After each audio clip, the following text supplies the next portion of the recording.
లేచారనా ఇలా చల్లగా వాతావరణము ఎచ్చకారం చుట్టూ వేసుకుందాం లేపులే లేవలాగా లేపమని లుంగి కాదులే కట్టా లేపో లే కారం చుట్ట చేయాలంటే ఫస్ట్ శనగ పిండి వేయాలా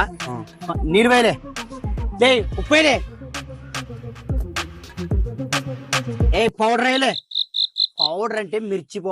పౌడర్ అంటే చెప్పేంతవరకు పూర్తిగానేవా సంతూర్ పొడేస్తావు కూర్చొని నిలబడవా ఇప్పుడేం చేయాలంటే కొంచెం టేస్ట్ రానికి మసాలా వేయాల మసాలా వేస్తేనేసి బాగా రుచి ఉండేది తిన్నీకే మరి లేకుండా రుచి ఉండదు ఏది ఇప్పుడు వేసింది హిమాల్ పాన్ మసాలా అయిపోయింది నాకు కథం నాకు ఇష్టం లేదు ఏం మాడిపోతే తీరే ఏనా